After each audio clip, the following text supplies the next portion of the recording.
Baik, kita masuk ke persoalan pewarnaan graf dan bagaimana mengimplementasikan backtracking untuk menyelesaikan persoalan pewarnaan graf ini.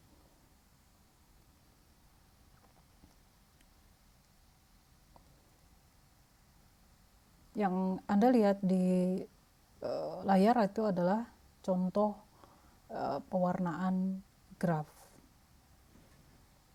Baik, kita masuk ke definisi. Pewarnaan graf pada dasarnya adalah mencari cara mewarnai graf tak berarah menggunakan maksimal warna sejumlah M warna, sedemikian sehingga tidak ada dua simpul warna berdekatan yang berwarna sama. Nah, ini kurang nih. Seharusnya tidak ada dua simpul bertetangga yang berwarna sama. Contoh implementasi untuk kasus pewarnaan graf ini adalah untuk pewarnaan peta, di mana kalian mungkin sudah memahami bahwa kalau kita lihat di peta-peta tidak ada wilayah bertetangga yang diwarnai dengan warna yang sama. Contoh, graf berikut ini terdiri atas 4 simpul dan sejumlah sisi. Diketahui bahwa dia tidak dapat diwarnai dengan hanya menggunakan dua warna saja. Contoh, kalau kita ingin mewarnai menggunakan warna biru dan merah, kuning dan merah saja misalnya. Misalnya V1 saya kasih warna kuning, kemudian V2 saya kasih warna merah, kemudian saya kasih warna kuning lagi, kan cuma maksimal dua warna ya tadi ya. Kuning nggak bisa ya, karena V1 dan V3 bertetangga, nggak bisa kita pakai warna kuning lagi. Maka mungkin kita bisa pakai warna ketiga, yaitu hijau. Sini hijau. Kalau begitu untuk V4 kira-kira kita bisa pakai warna kuning nggak bisa ya? Merah bisa ya. Nah, begini. Jadi ternyata untuk kasus graf tak berarah yang seperti ini, minimal kita membutuhkan 3 warna untuk kasus pewarnaan graf seperti itu. Contoh ini ya, V1 warna ke-1, V2 warna kedua, V3 warna ketiga, dan V4 kita beri warna kedua karena grafnya seperti ini. Nah, ini adalah contoh pewarnaan graf. Baik, syarat yang harus diikuti untuk kasus pewarnaan graf ini bahwa graf haruslah merupakan graf planar. Contoh graf planar, misal saya memiliki peta sederhana seperti berikut.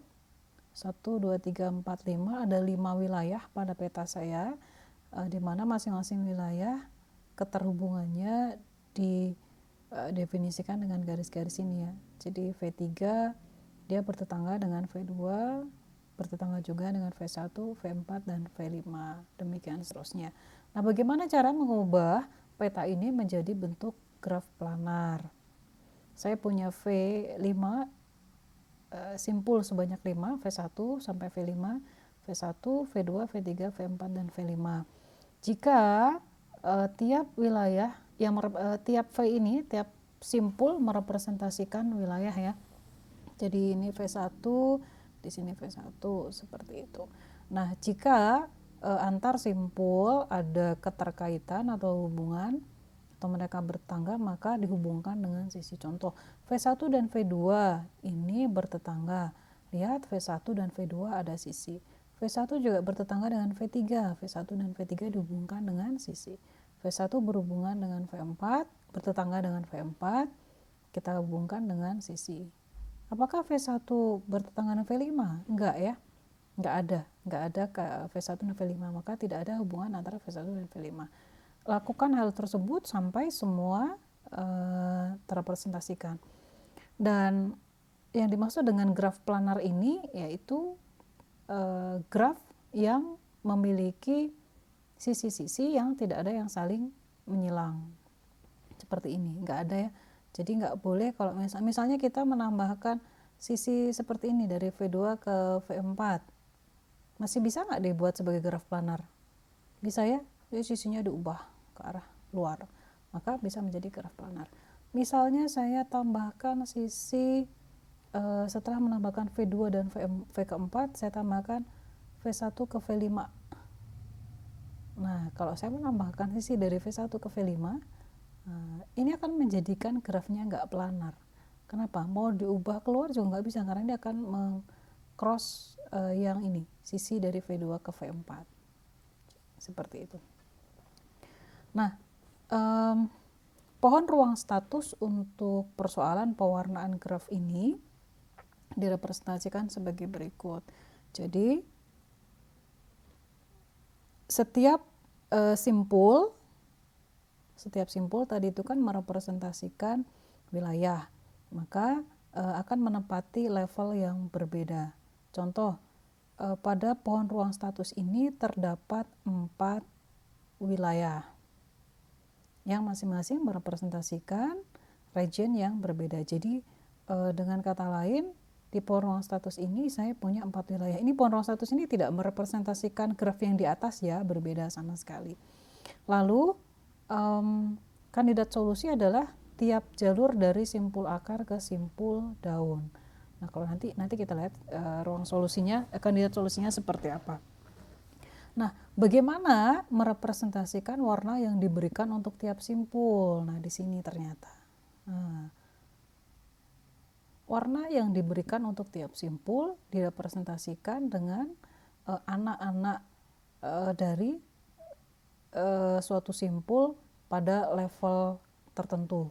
Contoh, untuk V1 dia berada di level 1, maka 1, 2, dan 3 ini adalah 3 kemungkinan pemberian warna pada V1. 1 di sini adalah warna ke-1, 2 adalah warna kedua, 3 adalah warna ketiga. Seperti itu. Begitu pula dengan V2. V2 ada mewakili region kedua, dan di sini karena kita pakai maksimum 3 warna, maka di sini juga ada 3 kemungkinan pemberian warna pada V2. Begitu seterusnya. Jadi dapat difahami di sini setiap region yang direpresentasikan menggunakan V atau simpul atau vertex akan menempati level yang berbeda. Kemudian warna yang diberikan untuk tiap region direpresentasikan dengan di sini anak-anak dari suatu simpul pada level tersebut. Nah, bagaimana solusi pada pewarnaan graf ini dibangun? Nah, solusi didapatkan jika 2 simpul yang bertetangga tidak memiliki warna yang sama. Kita akan lihat pada contoh berikutnya nanti ya. Nah, di sini bisa diperhatikan kandidat solusi didapatkan pada bagian simpul daun. Nah, di sini ya, jalur dari akar sampai ke simpul daun yang saya kasih garis putus-putus warna hijau. Nah, solusinya itu yang mana? Nah, solusi itu yang di sini. Kenapa ini solusi? Karena dia memenuhi syarat dari graf, yaitu tidak boleh ada simpul bertetangga yang memiliki warna yang sama. Seperti itu. Nah, jalurnya ini ya.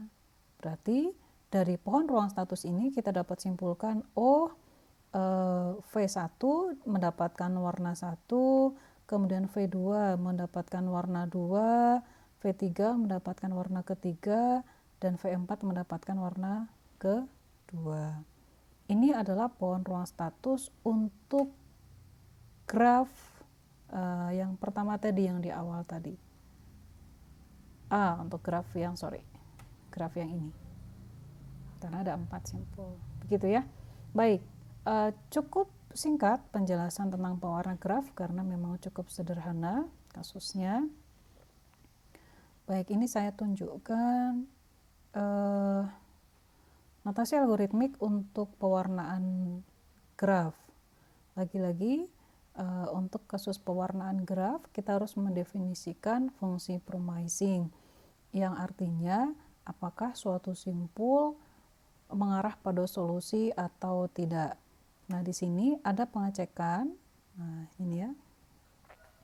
Apakah warna yang ke I simpul pada warna pada simpul ke I sama dengan warna pada simpul ke J.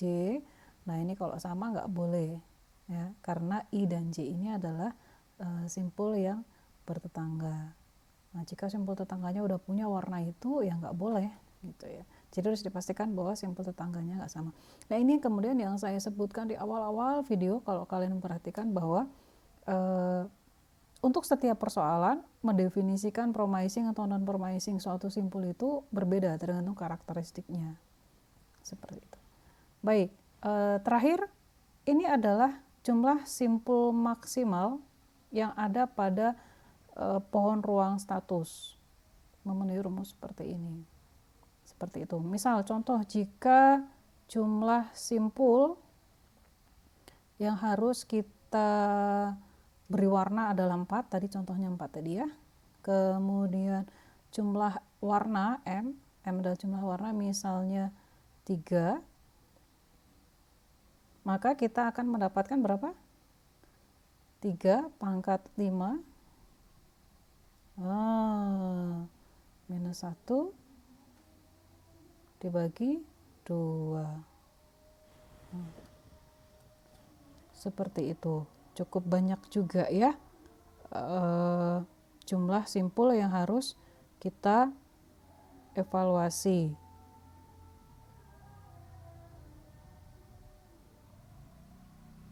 Ada sekitar 100 berapa nih? 121 simpul yang harus kita evaluasi maksimum pada kasus terburuk. Seperti itu. Baik, semoga dapat dipahami dan semoga bermanfaat. Sekian penjelasan saya untuk kasus perwarnaan graf.